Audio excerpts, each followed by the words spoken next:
Hello, everyone, and welcome into the Apples and Ginos Fantasy Hockey Podcast. This is week 11 of Trade Talks. My name is Brian, and I'm joined by Josh and Kevin. And today we'll provide some trade grades on some real trades. We'll highlight some players we might be looking into target as well. We're going to have a lot of fun. Here we go.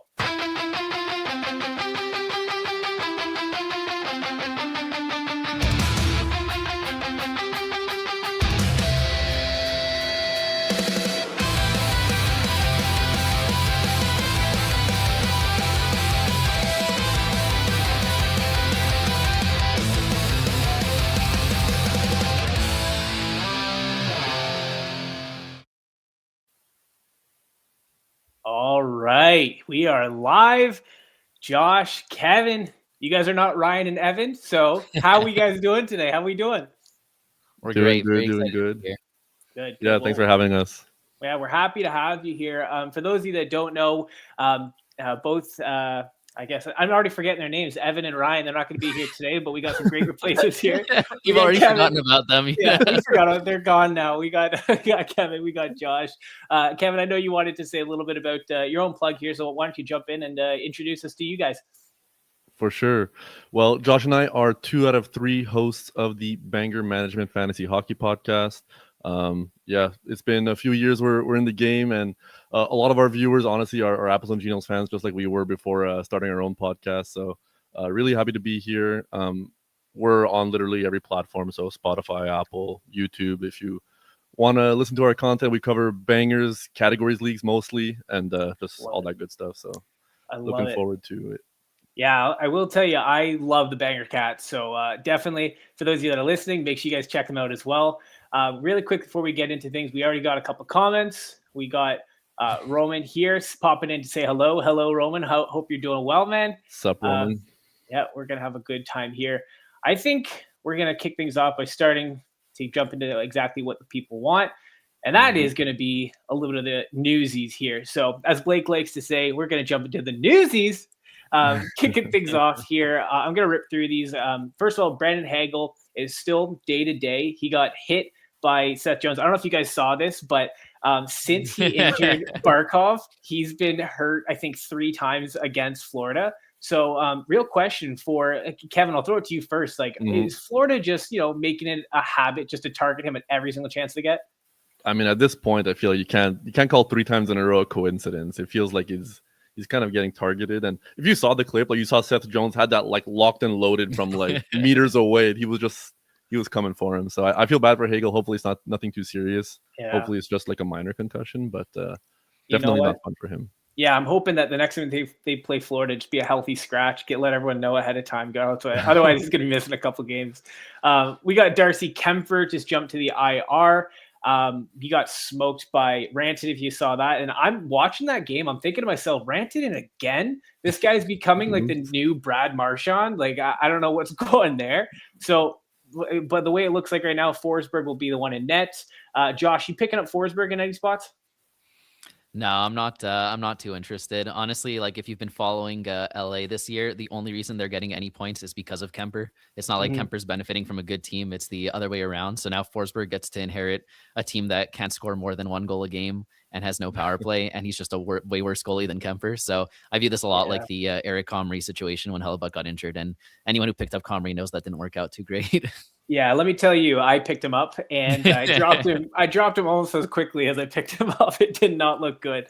But hey, in other news, we got Joseph the Brick Wall back. I didn't think it was going to be off to a great start when they went down 2-0, but the Leafs got back on track. That's how they do. He came back. He got the win. I know we're all diehard Leafs fans here. Isn't that right, Kevin, Josh, right? Clearly, yes. Yeah. Oh, I should probably mention. Yeah, we got Leafs here, Leafs hat, repping it. Montreal natives over here, so we're gonna be on the opposite side on this one, but but fantasy value above all. Yeah, yes, always. There you go. And then in other news, we also have Quinton Byfield. He missed 1 game. He's returning to the lineup now. I started watching a little bit of the game. He's looking nice. He moves out there, but he's not doing much from a fantasy perspective. Do you guys think he's gonna get, I don't know, a little bit of a run here or put up some points? Because the eye test, he looks good. I had him towards the end of last year, and he was really, really good. I think the biggest like issue for him right now is the fact that they won't put him on power play 1. I think if he gets that deployment, and also, I mean, the whole Kings team can't score right now. So it's a mix of if he gets the deployment and they can figure out what's wrong. I mean, I think they need to fire the coach, but a few things that could happen that would make him immediately jump up in value in my eyes. But for now, I'm not too interested. Yeah, that's fair. I almost picked him up for the early week stream this week, and I just thought to myself, I can't do it. I can't do it. Also, a couple more comments here. We got Banger Manage and Represent. We got some fellow followers. Frank, I know nice Frank from the Discord. Shout out. Shout out, Frank. Thanks for hopping on here. We also got a trade right off the top here. Bangers Cats. We got Forsberg and Celebrini or Natchez Zibanejad. Which side are you taking? Josh, I'll throw it to you. What do you think? This is an easy Forsberg Celebrini to me. I think that kind of the one name that sticks out here like a sore thumb is Zibanejad. So if you're like Celebrini, Natchez, Forsberg are all playing at like second round, even first round for Celebrini level. But Zibanejad, while a solid guy and he has a great playoff schedule, just can't hang with these other guys. So getting 2 for 1 is a clear win. Yeah. I would have to agree. Definitely. I also just I have Forsberg in a couple spots. I want to believe that he's going to start popping off. Like he did get a hat trick a couple games ago, so I'm hoping this, the wheels will start turning here. But we'll see. We got another comment here. As a Kings fan, I can confirm we cannot score. Yeah, that's true. But what do you expect when you sign Cody Ceci in the offseason? He's not really like an offensive threat here. But hey, let's move on here. We got a couple more news to get through. As you can see, this is dedicated to the Vegas Golden Knights.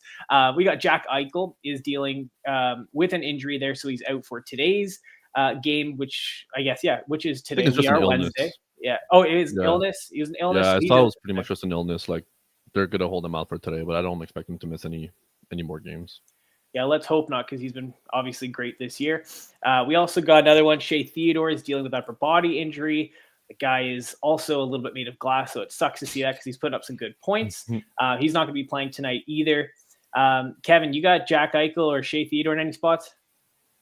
I wish I had Jack Eichel in many spots this year, but I unfortunately do not. But Theodore, I'm happy I avoided him this year. I was just not really in. He's a very one-dimensional defenseman for a power play that is very successful, but he's not always on that PP1. So it's kind of just like one of those situations you just don't want to be a part of, even through the highs and the lows.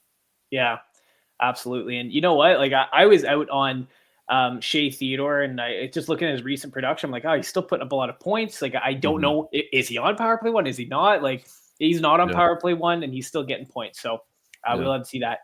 But that's going to wrap up our newsies here. Let's jump into a couple of our trade targets. These are players that we are looking to trade for.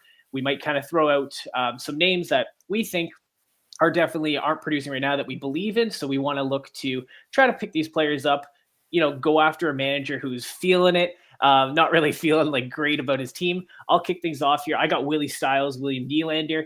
This is also, keep in mind, before yesterday's game, because yesterday he did put up 2 points. So thanks a lot, William Nylander. You're screwing up my my trade target here. But before yesterday, he was only at 4 points in his last 8 games. His shooting percentage, all the underlying metrics have gone pretty cold for him.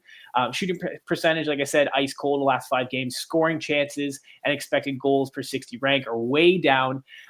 This is, I guess it could be reasons for concern, but I don't think for Nylander specifically.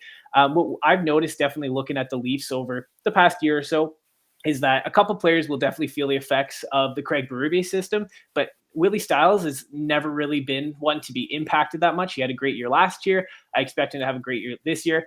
Otherwise, you look at other players, at least like Austin Matthews. Obviously, we think that could be a little bit something to do with the system there. But all to say, Willie Stiles, Willie will his way to production. You guys like that? Willie. I like that. It's like that Buffalo kind of vibes. Yeah. Exactly. Yeah. So I'm looking at William Nylander here. The other thing you got to keep in mind is if you have Nylander, let's say even in a categories league, if he's not putting up points, like he's not doing much else, right? He doesn't hit, he doesn't block, which are obviously things we value. So if you can go after a manager who's maybe struggling a little bit in his matchup, they might be willing to pry their hands off of William Nylander. And I would definitely be going out to go and get him. What do you guys think? Would you look to pick up Nylander? Absolutely. Yeah. Yeah. Unanimous. I love it. Yeah, no, this is a no-brainer. He's doing it's like you said, when he's not scoring, like lately at least. Like normally he's good for shots, but he hasn't even been shooting much. So the straight zeros. If it's a guy like low in the standings who has him, you got to snatch him up.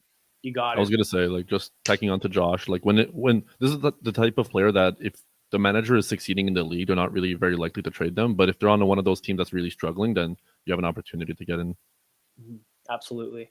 All right, our next target here, we got Jesper Bratt, a personal favorite of mine. I love me some Jesper Bratt. So let you guys take it away. What do you guys think of Jesper Bratt? Yeah, Jesper Bratt was my pick. Honestly, I think he's a fantastic buy low right now. I think all of New Jersey in general is struggling. Like if you just look at their roster, it feels like every other day there's another starting player that gets crossed off the healthy list, and and they're really down bad right now. And I think Bratt specifically, like this is a point per game player that we know we have a good sample size to know that he's going to get back there. Right now he's averaging 0.43 points per game over the last 2 weeks. Like that's really bad. Wow. That's usually his power play points. his power play points are abysmal. Like this is a guy that's used to getting 0.4 power play points, and New Jersey is always one of the best power plays in the league. But you know they can't figure out the defenseman situation. Jack Hughes is not there now. Timo Meyer is not there, so it just kind of feels like so many pieces are dropping like flies. And there's absolutely better days ahead for Jesper Bratt. And I think as New Jersey gets healthier, we're gonna see the old Bratt come back. And I really want him on almost all my teams. Like it just feels like if I don't have him already, I'm trying to target him in a trade. Listen, I can solve New Jersey's power play right now. It is put Luke Hughes back on the power play. The guy is a stud. He needs power play one. He'll help him out. Jesper Bratt, I think, is amazing, especially in a category league. What surprises me with Jesper Bratt is he doesn't look like the player that hits a lot, but he still averages like a decent number of hits a game, and that is super, super valuable. So, yeah, the points will come. Definitely, I'd be looking to pick up Jesper Bratt. Kevin, is there anyone in particular that you'd be looking to offset to acquire Jesper Bratt? Yeah, I have some targets locked and loaded. This is funny because Jesper Bratt was a guy we mentioned on one of our buy low episodes recently, and nice. I think right now you can trade like Carter Verhaeghe, who is on fire, who is a guy that we highlighted as a sell high. I think right now with what he's performing, like the sentiment around Bratt is just so bad. I'm seeing questions in our Discord. People are like, they're trying to trade him away. So I'm like, if that's what everybody wants to do, you can send a guy like Verhaeghe. I think you could even send Brandon Hagel, which is on the higher side. Like he has a lot of value, but he's not on PP1, and I want that PP1 exposure. And I think even like Brian Russ right now is a guy that has a little bit of name pull, is kind of not. I don't want to say squishy, like we say, like he gets hurt very often. Yeah, he's definitely squishy. But right now he's on fire. I think these are all names that you can try to sell for Jesper Bratt. Yeah. You know what? I would actually even do the same thing for, I forgot to mention a couple of trade targets I do for William Nylander. I'd be looking to ship off for Haggy for Nylander, see if they can bite on that, because like you said, he's been red hot. The guy becomes a dad, he gets dad strength, and all of a sudden, pucks are in the net on nonstop. Couple more comments here. Let's see here. Thoughts on this trade: Fiala, Bussy, and Hedman for Shesterkin. I have Radish as well. Roto, goal assist, power play minutes or power play points, penalty minutes, shots on goal, hits, blocks, face-off, wins, save percentage, and shutouts. Let's see here. Josh, what do you think? That's a no-brainer Shesterkin to me. That's Bussy's like a waiver guy who he's on a hot streak right now, but I wouldn't be surprised if he's dropped in a few weeks. Hedman, honestly, he's out until February, and I don't think he's getting power play one back from Radish at this point.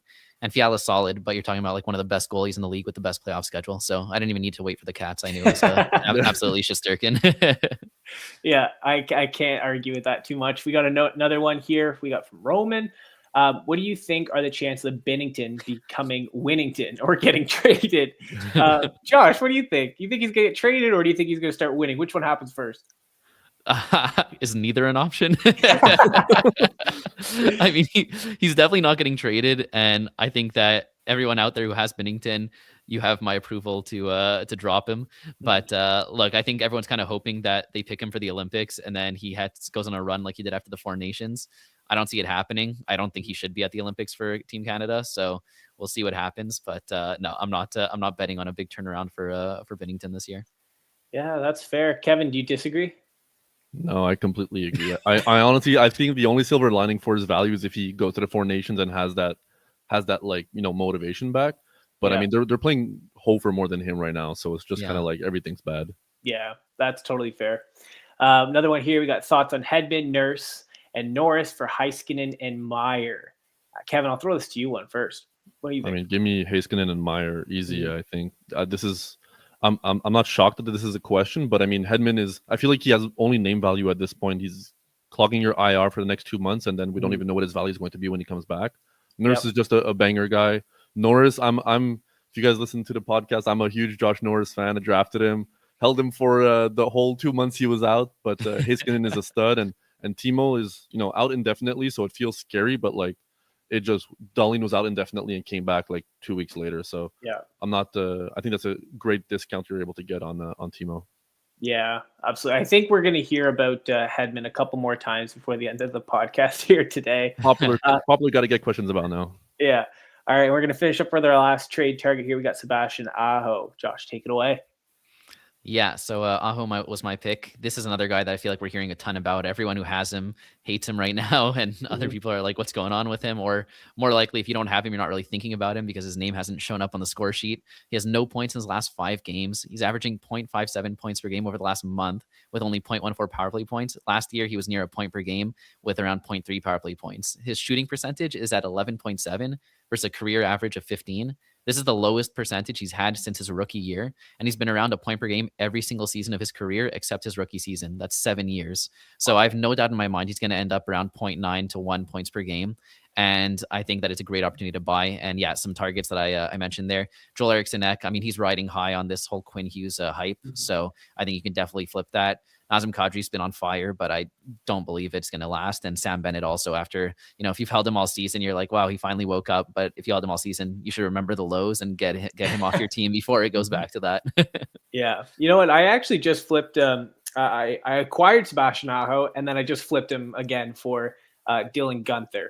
And the reason I did that is just for the off-season schedule, and I need a right wing throughout. Otherwise, I would have loved to have me some Sebastian Aho because, yeah, definitely believe in the player. If you look at the system in Carolina, as Rod Brindamore does, he rolls all 4 lines, but there is one common theme, which is Sebastian Aho is on the ice at all times. So he's going to get a lot of ice time. He gets a lot of opportunity, and he's too talented to not put up some points. So, yeah, I believe in the player. Definitely go out and acquire some Sebastian Aho.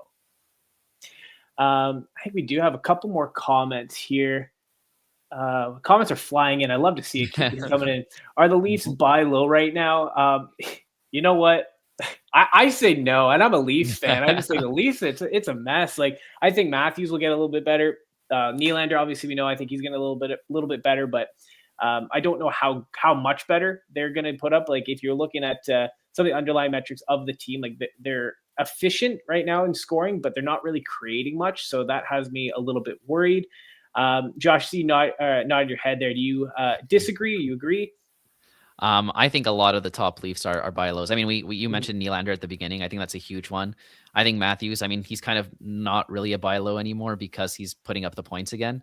But if people remember how he's been doing since like 2 weeks ago, he was a huge buy low. Tavares is another one who's been just awful.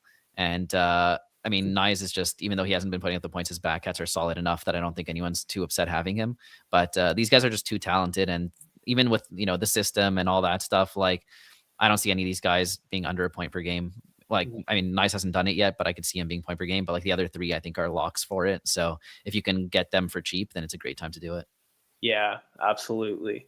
We got so many comments here. I'm going to try to rip through these as much as I can, but at some point we got to keep going on with the content here. But we got another one here. Would you guys do Zegras and Cider for, I'm going to guess that's Vasilevsky maybe? Yeah, I haven't heard Vasilevsky before.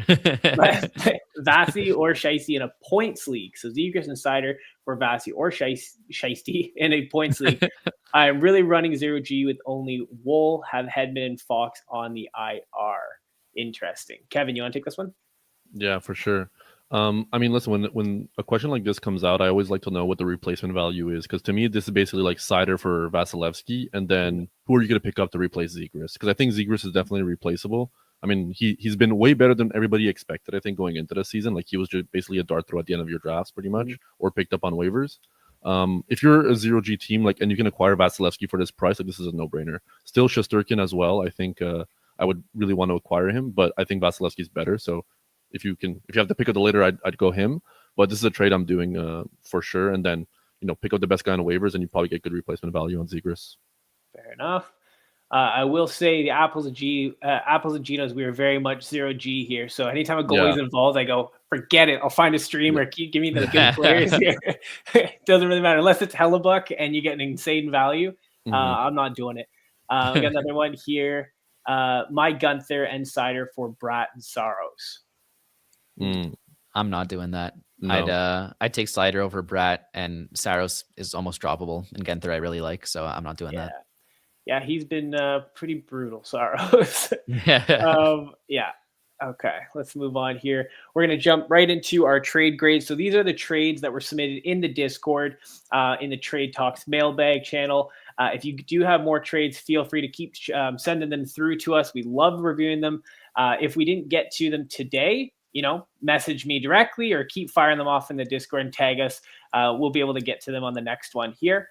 But our first trade here, the very first one submitted by actually Evan, who decided not to show up here today, and he submitted a trade. So we love that. We got a points league, so APL scoring. You get an extra point for D-man. Goal, so a goal and an assist. You're going to be giving away Luke Hughes, and you're going to be receiving Drake Batherson. For those of you that have recently traded with Luke Hughes, he seems to be picking up production, so we'll be curious to see what we all think of this one. Right off the hop, getting into it, Brian's boom. I give this an A. I'm doing this all day. I think that Drake Batherson's having a great year. He's very, very productive. He's being used in a way that makes a lot of sense for the Sens. He's on that top power play, which is really clicking. And like we've already talked about, the Devils, they're struggling. I believe in the player Luke Hughes, but I just don't think the team environment right now, they got too many injuries.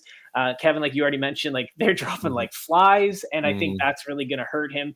Now, mind you, he is shooting a lot, and recently starting to score, but until we see the rest of the team kind of progress a little bit here, I'd be taking that Drake Batherson all day. Next, we got Josh's jurisdiction. Josh, what do you think? This is an A+ no-brainer for me. I mean, I'm pretty low on Luke Hughes as far as people's opinion on him go. I think that there's just so many obstacles in his way right now to become the player that everyone wants him to be. First of all, he doesn't have a lock on power play one. It's him and Dougie. Simon Nemec came in and took it from both of them somehow. Like, I don't think he has any lock on that spot. And without power play one, I have no interest. With power play one, then you also need Jack to come back. You need Timo to come back. You need them to start playing to their full potential. All that to say, even if Luke Hughes hits that ceiling that everyone expects, I'd still prefer Batherson to him. So to me, this is a no-brainer. Yeah, can't argue with that. He gives you a lot more of those peripheral values too, right? So, yeah. Next, we got Kevin's will. Now, Kevin, I do have to say before you give your trade grade, I couldn't find something that rhymes with Kevin. So nobody can. Yeah, so we had to settle for Kevin's will. I hope that's okay with you, but walk us through your will here. I'll allow it. I mean, listen, everything that Josh said, I basically reiterate. I have Drake Batherson on my main league of record team, and I'm very happy with him. I'm not too big of a Luke Hughes fan for all the reasons that Josh said. Like, he's already has competition for his one role that gives him value. He's very one-dimensional. I think Batherson hits multiple categories. He's on a way better power play right now, and he's exposed to high-level talent. And I just think we have a big sample size of him being very successful. And I mean, that's just like the bird in the hand, where you're always kind of chasing what the potential could be with Luke Hughes, but I just want the production right now, and I think the production is higher than what you can get from Luke Hughes. Yeah, I think where a lot of it comes with Luke Hughes, like you see the talent, and everyone wants to be there with Luke Hughes when he has that breakout, but it's really tough to say like when's that breakout going to happen. I know over the off season at the Apples and Ginos, everyone was saying like, oh, this is the year, and even I was thinking, I think power play is Dougie's until he's gone. And then in a couple of leagues, I found myself drafting Luke Hughes anyways. So got to ride it. I believe in the talent. It's a difficult situation here. We're going to jump into a couple quick comments. I swear, guys, these comments are just flying through. So we got to do our best here to respond to these. Yep. I don't know what to do with JT Miller. Like, who's a good trade for him? That's really interesting because he isn't producing the way we all thought he would. But if you look at his underlyings, like they're still over on the season, they're still pretty good. It's a tough to say. Are either of you, I guess, looking to acquire some JT Miller?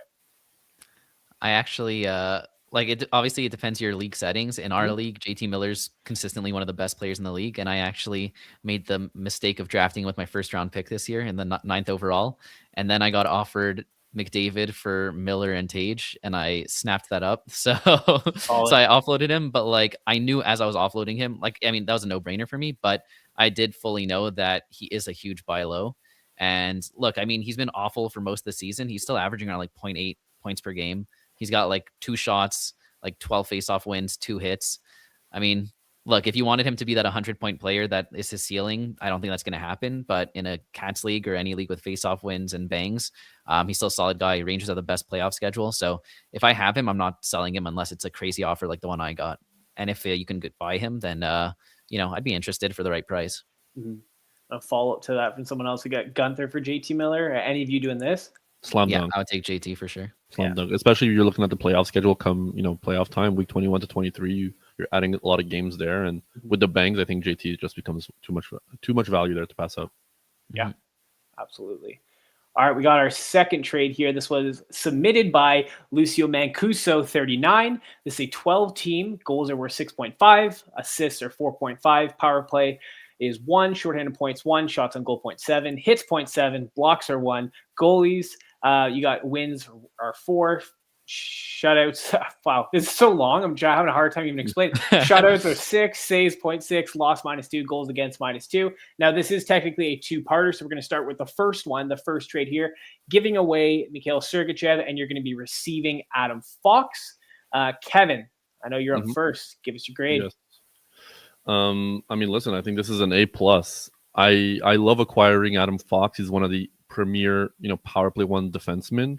It's really unfortunate that he's hurt for extended amount of time, but that just gives you a window of opportunity to buy. And I think Sergachev in his own right is a good power play 1 defenseman, but I'm offloading a PP1 defenseman that has a 2-game week in the championship final for an Adam Fox who is not only better but also has an elite playoff schedule. I think it's just a slam dunk of a trade. You're getting amazing value. Stash Adam Fox on your IR after the trade. You just pick up a Klingberg or something to bridge the gap. And I think the value you're getting from this is tremendous. Yeah, that playoff schedule, you really got to be looking into that because that is huge. Like the Rangers have such a games advantage throughout the playoffs into the finals as well. So that's super important. Brings me to my boom. The guys, FYI, they definitely forced my hand to make me do the boom celebration. So, boom. Should we all do it? Yeah. Boom. I'm giving this an A+ too. I don't really need to regurgitate anything here, but really the playoff schedule, better player overall. And, you can stash him on your IR until he comes back and you pick up a streamer like John Klingberg who's available and is red hot apparently. So yeah, that's worth it for me. And brings us to Josh's jurisdiction. Honestly, like you don't even have to say the Cats for me. If the categories were players named Mikhail and born in Russia, I would still take Adam Fox. This is like such a no-brainer to me. It's unbelievable. He's just better in every single way. Yes, the injury is tough, so obviously you want to be in a position to be able to afford the empty roster spot. But like you said, you could just stream what Sergachev's been doing. So yeah, no-brainer. Yeah. And one other thing it should worth mentioning is the one who submitted this trade, I guess, brings us to the next one. Yeah, so Lucio Mancuso. Okay, you know what? Same guy as last one.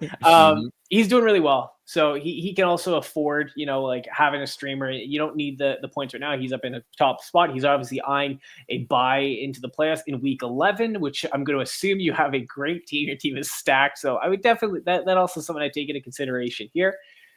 Which brings us to our third trade. So same person submitted this one. This is mostly for the second part of the trade, which is Jeek and Sergachev. You're going to be giving away, and you're going to be receiving Svechnikov and McAvoy.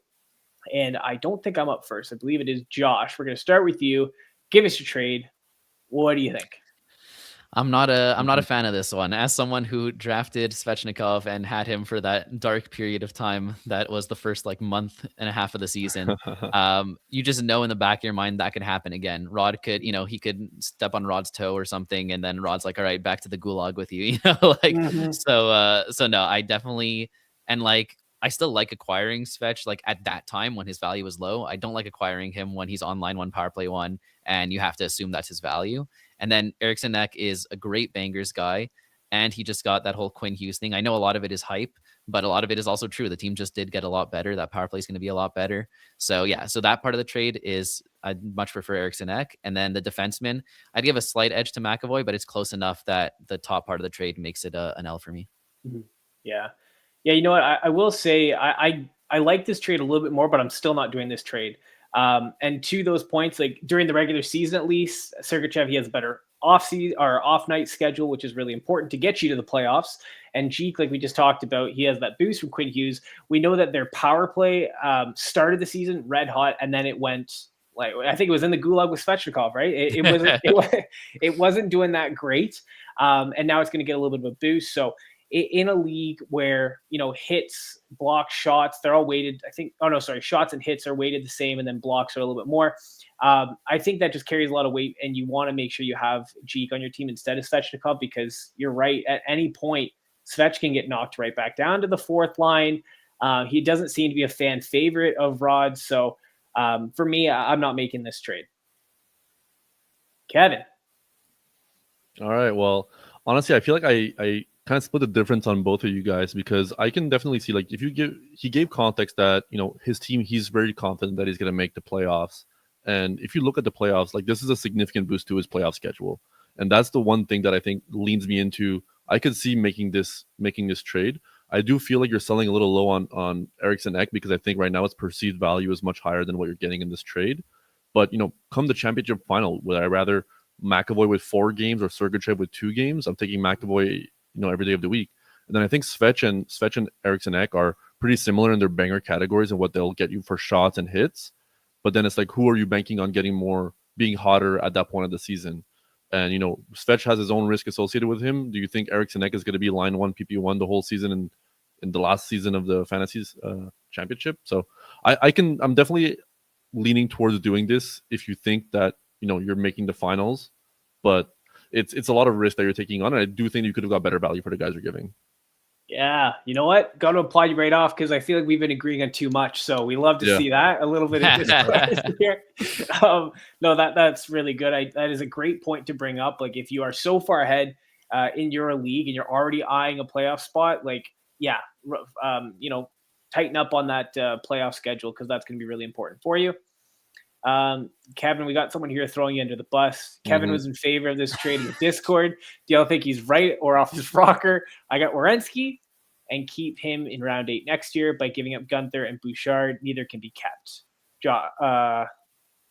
Let's start. Yeah, Josh, what do you think? I think that Kevin is a fantasy genius, and you should never doubt him.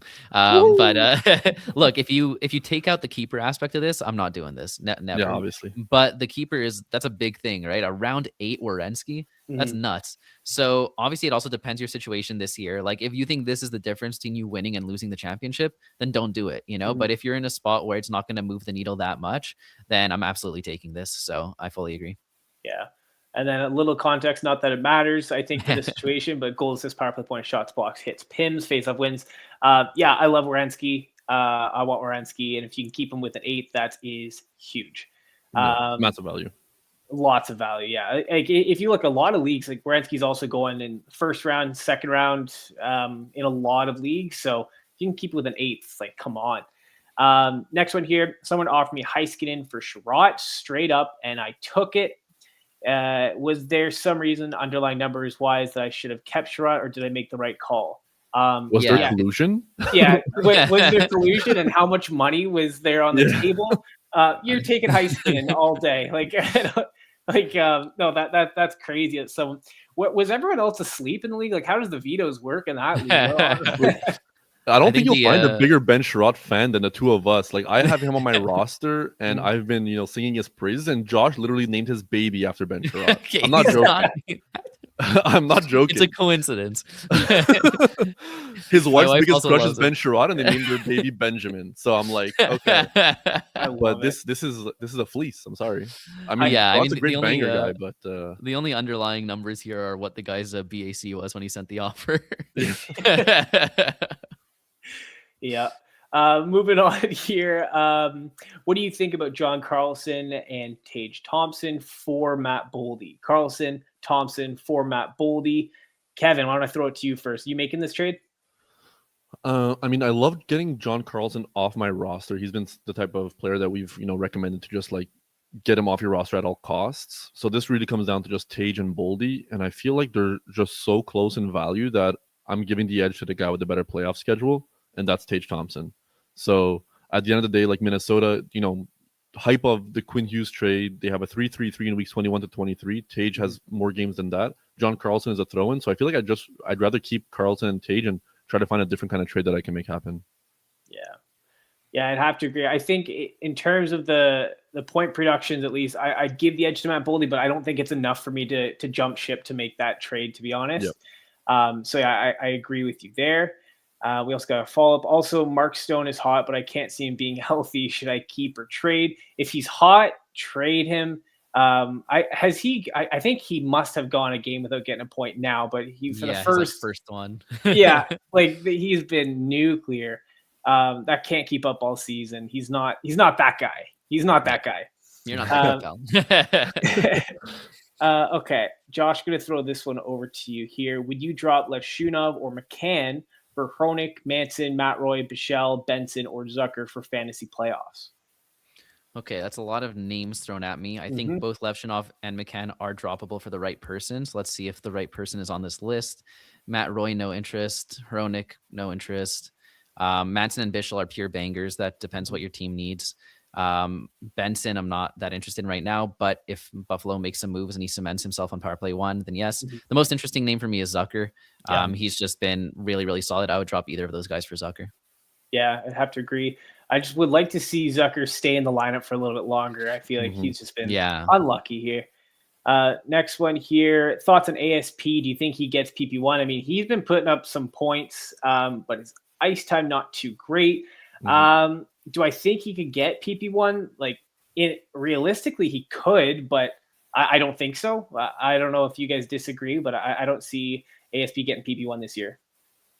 The only way he gets PP1 is if Seider is really struggling and the power play is like not doing well, but it's been going well, and I don't see that. And I think ASP, I'm not really interested in picking him up in any kind of format right now. Like, yeah, he's hot unless you're in the deepest of leagues. I'd be interested, but the ice time is just not there. The production is not sustainable unless he gets power play 1. So unless that happens, I'm not really interested. Yeah, I will add, I was really dialed into this situation because I had Seider on my team for most of the year. And he did get power play 1 at one point. And the reason for that was not because Seider was bad on the power play. Like, that power play is like top 5 in the league. They're unreal. But Seider made a couple plays where he bobbled the puck at the blue line on the power play that led to either shorthanded goals or shorthanded opportunities. And the coach clearly didn't have much tolerance for that. So then he put ASP on there, but then ASP did the same thing, and then Seider got it back. So I don't think it's impossible for ASP to get it if Seider has some like defensive mishaps like that on the power play, but it doesn't seem like anything that's going to stick. Yeah. Yep. I agree. Moving on here. Let's get to our 4th trade here. This one is going to be submitted by James. I wonder if that was supposed to be James and then his Discord maybe spelled it wrong. I'm very curious. I'll have to ask him. But 12-team Cats, we got goal, assist, power play, points, shorthanded points, shots, hits, and blocks. You're going to be giving away Jeek and Jay Fowler, so Montreal's goalie here. Montreal's goalie, the future, gentlemen? I don't know. And you're going to be receiving Jesper Bratt. I'm going to kick things off, giving this a big boom. Brian's boom gives it an A+. I like I said already, goalies, I feel like you can find on the waiver wire if you're trying to, finish up a tight week or some point, and I think you're going to be getting the best player in return. So for me, easy A+. I love me some Jesper Bratt. We already talked about him, why you should be looking to pick him up anyways. So for me, A+. Josh, moving on to you. Yeah, this is a no-brainer. I think there's a typo here. I'd put A++. But no, I mean, first of all, this is a 1-for-1. Jacob Fowler's not has no sway in this trade, and Bratt easily over Eriksson Ek for me. So yeah, easy one. Easy peasy. And Kevin, round us up. Same thing. Both of you guys did a good job of covering all the bases. I think the last thing is just like better playoff schedule as well on top of it. So not only are you upgrading player, you're upgrading your schedule. Fowler could be back in the AHL next week. So yeah, actually, that gives me a good second to pause here, and because you guys are Habs fans, what is going on in their goalie situation? Who's their goalie? Who do you think is going to be who's going to get the majority of starts rest of the year? Monty. Okay. I was going to say, yeah, maybe hot take because he just got sent to Laval, but it's going to be Montembeault. They need him to be the guy. Like Dobesh he's a good backup, but I don't think he's the main guy. Fowler, I would love for him to like show us enough that he can be the starter moving forward, but he's just so young and they're paying money to these other guys. I think Monty goes back in AHL, gets his game back, comes back up, and hopefully has a positive stretch. But right now it's looking bleak. Also, like the Habs defense aren't doing their goalies any favors, and they're not going to leave Fowler out to dry when he's the goalie of the future. So they'd rather have him like develop well in the AHL. Yeah. And it doesn't help the Habs. They also have a couple of injuries on the back line as well. Like Matheson's out, and Gooley. I just drew Gooley. That's it. Gooley is a stud, and him being out, that definitely hurts. Absolutely. Yeah.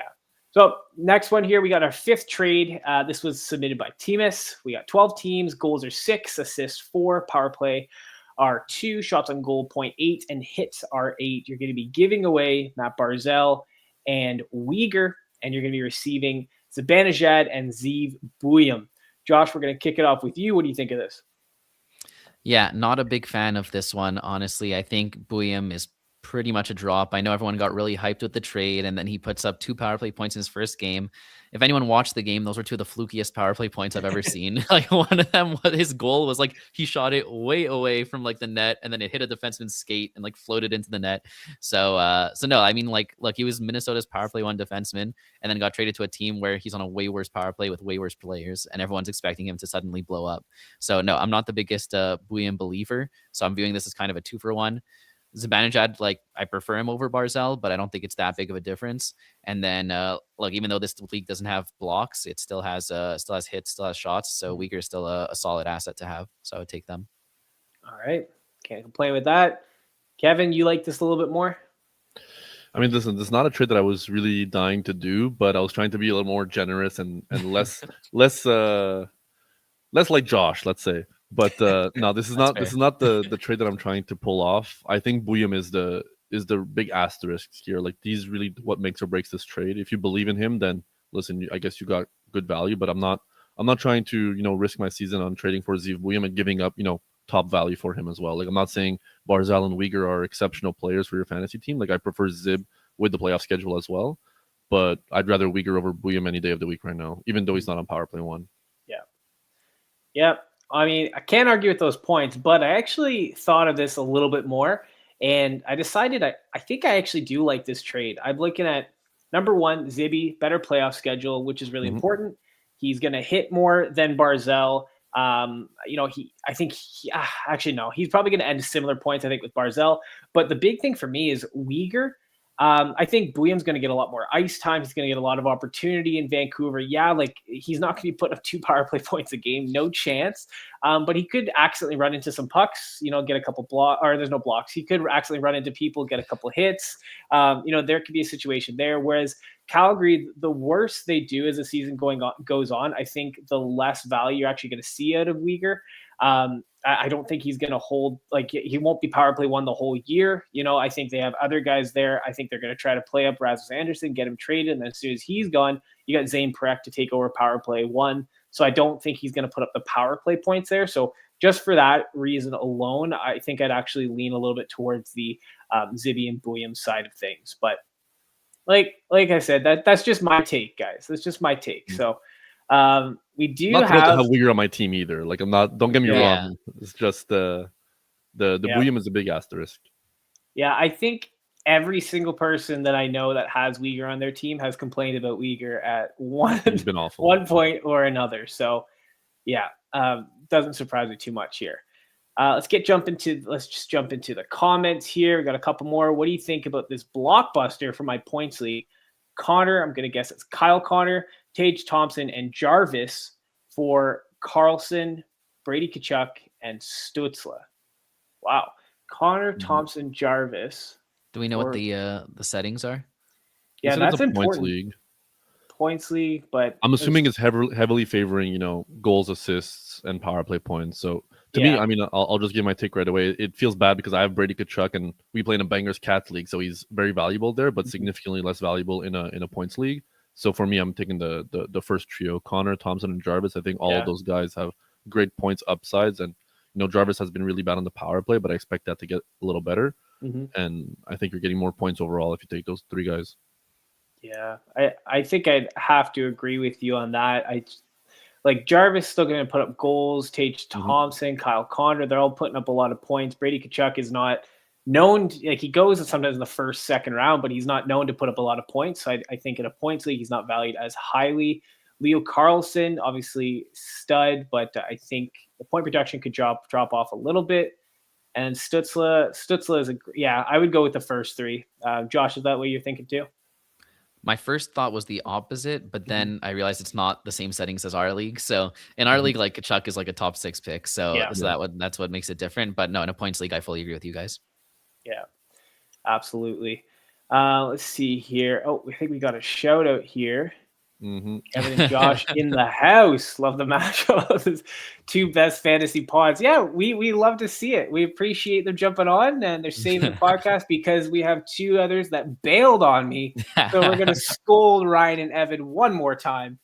So we love to see that. Thanks again, guys. We got another comment here. Morrissey for Fox. Would you give up Morrissey and get Fox? Is that what I read? Morrissey for Fox. Actually, more than just Fox if you're giving Morrissey right now. Actually, how are you reading this? Are you giving up Morrissey to get Fox, or are you giving up Fox for? Wait, I'm confusing myself. I'm reading it as I'm giving up Josh Morrissey to go get Adam Fox, and I do prefer Adam Fox when both of them are healthy. Morrissey's honestly a little bit of a buy low right now, given his recent performances, and I feel like last month he was a sell high, so he's been fluctuating a lot. The consistency is not really there. I feel like if you're giving Josh Morrissey, though, he still has the name pull that you should be able to get Adam Fox plus. And I do prefer Fox, but you want to make sure you're getting proper value when you're giving a player like Morrissey. Yeah, absolutely.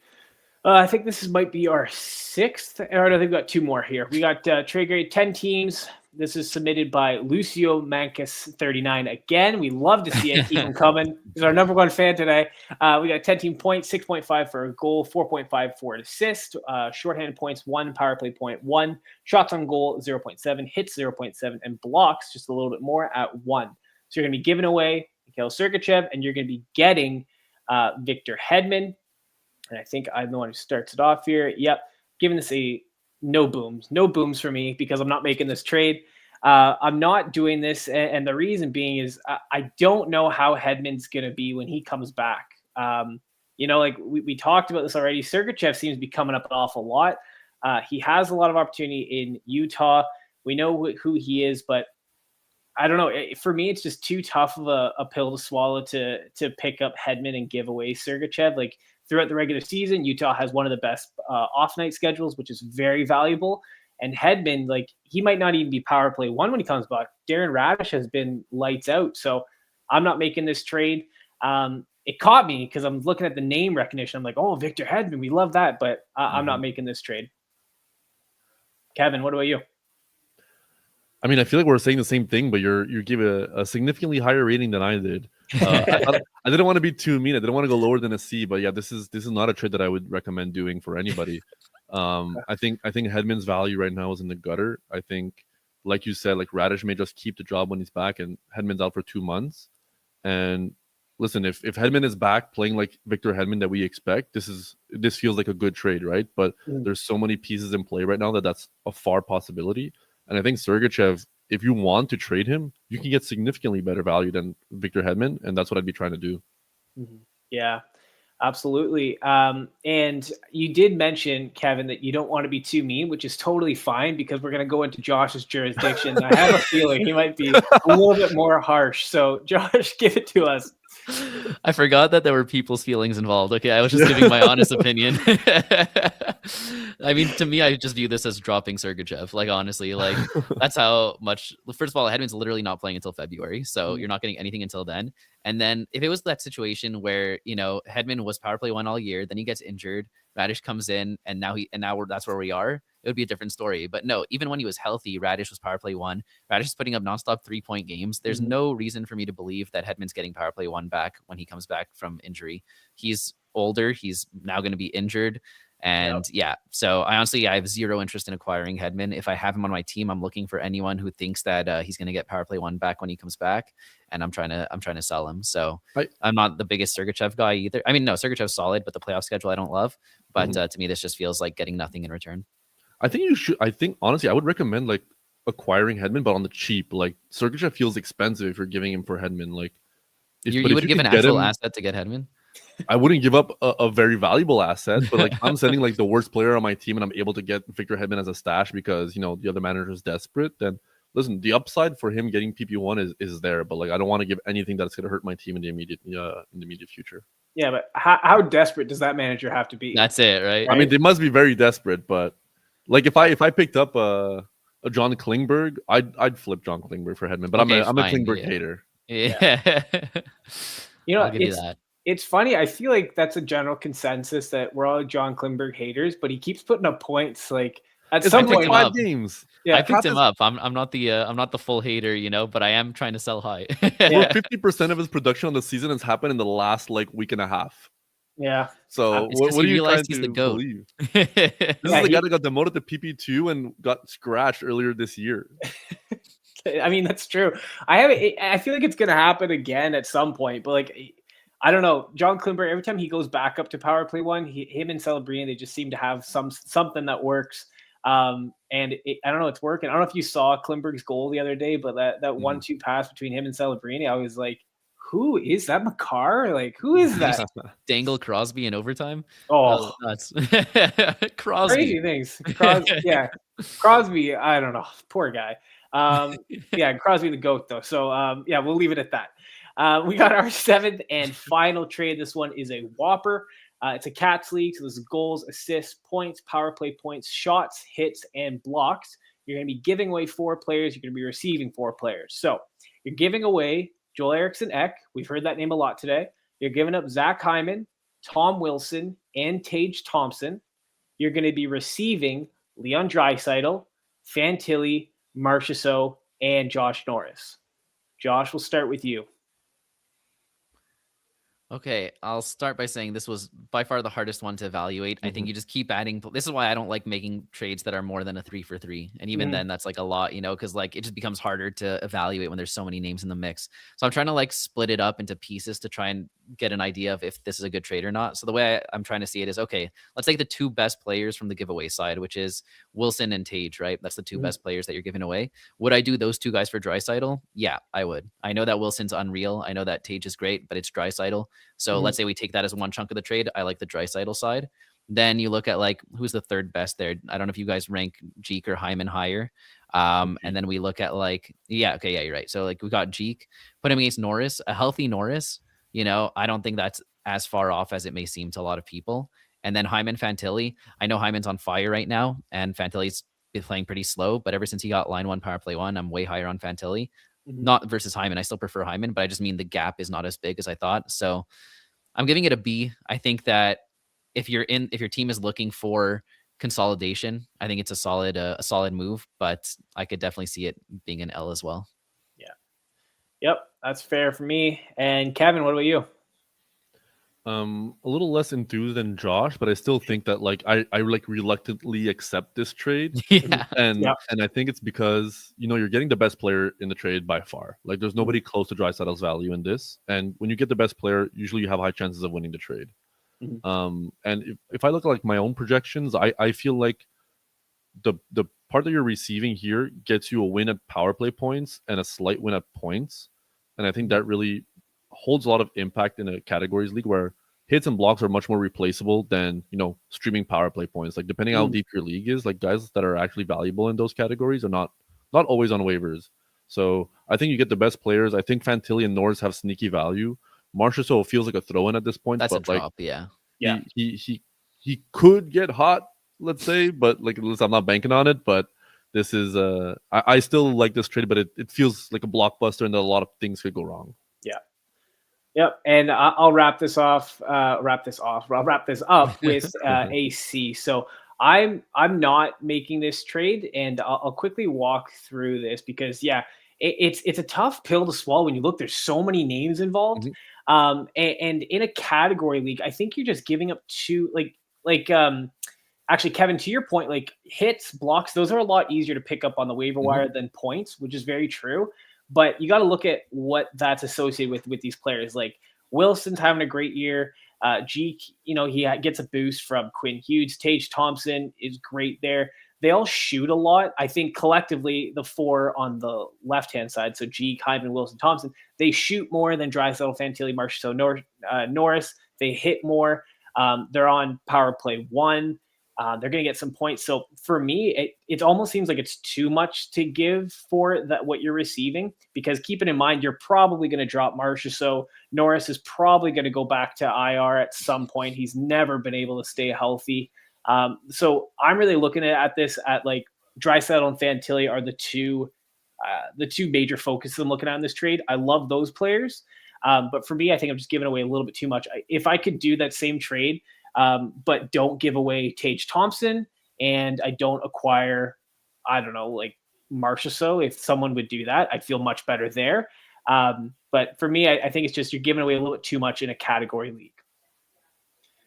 Yeah, I think it also depends how deep the league is, right? Like, who are you picking up when you drop Marchessault? If it's someone who can actually contribute to your team, then that makes it a lot nicer. Yeah, and that's the beauty with open up a spot for streamers. Like, if you plan on dropping a Marchessault, like the games in hand is really a big benefit, especially in a Cats league, actually even a points league too. If you can maximize your games and have more games than your opponent, you're more likely to end the week with a little bit more points. In a Cats league, a little bit more in whatever category you're trying to overcome. So that is super valuable. That's just kind of where I'm at. So it's funny enough, I actually submitted that trade. That's a trade for one of my leagues that's going through to get processed tonight. And actually the guy I'm playing against is acquiring Leon Draisaitl. So I was really hoping everyone else would boo-hoo it as well, but it didn't happen. So now I got to deal with Draisaitl. So we'll see how that one goes. So moving on here, we're going to move on to our last segment of this episode here. We're going to do a little segment called Would You Rather? I know that Ryan and Evan did a similar segment last week. They ran through a couple players. We're not going to go through a couple. We're just going to focus on these two here. So I pulled these two out of a category league, and they're very, very similarly ranked in terms of their I guess their ranking where it stands today, and even their ADP at draft. It was close, but where they're ranked right now, you got Tage Thompson and Cole Caulfield. Josh, why don't I start with you? Who would you rather, Tage Thompson or Cole Caulfield? I feel like this is a trap because we're Habs fans, but I got to go with, and these are both alliteration kings of their teams. So it's, they both got that going for them, but I got to go with Tage. As much as I love Caulfield, I think, first of all, you're looking at like any backouts, like Caulfield's like in my mind, he's a 4 shots on goal per game guy. Tage in real life is a 4 shots on goal per game guy. So you give the shots advantage to Tage. Tage has, if your league counts face-off wins, he randomly gets face-off wins. So, and then hits and blocks both are kind of irrelevant, although Tage was hitting a lot at the start of the year. So if one of them would get the edge, it would be him. So that's the whole backcats part of it. Power play points, Caulfield gets the edge. Habs are randomly good for the first time ever on the power play. So that's really exciting. So Dev and Buffalo, although, if Norris can stay healthy, Buffalo can give them a run for their money because he seems to transform that power play, but I'm still going to give the edge to Caulfield. And then points, I think, probably similar, probably around 0.9 to 1 point per game for both guys. So at the end of the day, it's like, how big of a difference is the power play points versus a guaranteed like shots on goal, hits and face-off wins. So that's why I'm going Tage. Okay. Yep. And Kevin, do you agree or disagree? Yeah, honestly, this is so close, but I'm trying to fight the inner urge to choose the Habs player, but I'm also going Tage. Yeah. Nobody can say we're not loyal to fantasy value first, but for all the reasons Josh said, I think Tage has the sureness of the more shots on goal, which honestly is like the deal maker here for me, because I think they're so similar in all the other facets of the categories that the extra shots makes a difference. And I'm also optimistic for, the power play being, it can give the Habs a little bit run for their money. Like, I wouldn't be shocked if the Habs power play slows down a little bit and the Buffalo power play keeps a little bit more consistency. So I'm going Tage, but I don't think it's a slam dunk either way. Like, if we look back in a month from now, we could be saying something different. So yeah, I think it's important also, if you're looking at this as a trade, it would be the biggest thing you'd have to take a look at is 1, playoff schedules, and 2, where you need help in terms of the eligibility. Because if you're looking at Tage Thompson, most leagues center right wing, and then most leagues Cole Caulfield's left wing, right wing. So if you're short on center and maybe a wing, Tage would be the answer, whereas Cole Caulfield, but looking at just what they've done throughout the season. So Tage Thompson's 29 points, 117 shots on goal, 26 hits, 16 blocks. Cole Caulfield, 33 points, 90 shots. So what is that? Math is hard. Almost 30 shots less. 29 hits, so he's hitting a little bit more, and 9 blocks, so less blocks. But so Josh, to your point, like the peripherals, those are kind of a toss up, really. Like at the end of the year, it's going to be like, okay, they that's not their forte. That's not really what they really do. But they are hitting a little bit. And then the shots, really, you would expect to see Cole Caulfield shooting the puck a lot more, and he just doesn't. So for me, I'm also leaning Tage Thompson just because that shot value. If Cole Caulfield drove up the shots, I would actually lean the other way and go straight to Cole Caulfield. But let's think about this though. Like what about come playoffs time? Like you're in the semifinals of your league, and then you have the finals ahead of you, and Caulfield has an extra game in the semis and an extra game in the finals. They're already so close. Does that actually sway you? Like, yeah, maybe Tage is better for the rest of the season, but come playoff time, like who do you want on your roster? I mean, if we're getting really into the weeds of the playoff schedule, Buffalo has an off night in the semis. That is only Buffalo and Rangers have that off night. So it's essentially the same as having 4 games of Caulfield because you're going to have to bench someone. So it's not that big of a playoff difference. But if it was, the 4-4 versus like a 3-3, then I could see the argument being made. But I don't think it's that much of a better playoff schedule. That's a great point to bring up. So for me, I think I'm still leaning Tage. If and only if Cole Caulfield's shot volume went up, I would actually go the other way and go straight to Cole Caulfield. So that, I believe, is it. I think, yes, it is. So we're wrapping up right about now here. For those of you that are familiar with Apple's Ginos, if you're not following us on the Discord already, jump into the Discord. Make sure you like, rate, review, subscribe, comment. We appreciate all the comments. If you want a trade evaluated, please send it over to the Trade Talks mailbag in the Discord of Apple's Ginos, or you can message me directly as well. More than happy to review any trades. But that's kind of where we're going to leave it here today. Kevin, Josh, did either of you guys want to give one more plug here before we hop off? For sure.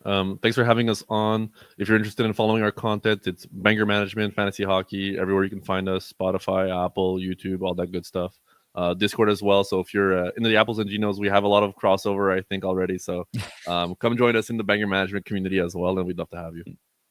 Absolutely. What he said. And Josh echoes that. Awesome. Yeah. So that's all we've got for this episode. Hopefully it brought you some value and helped you get a little bit better at fantasy hockey today. Many thanks to Matt Creamer for supplying the music for the podcast. Thanks for listening. We appreciate your time, and we will catch you next time.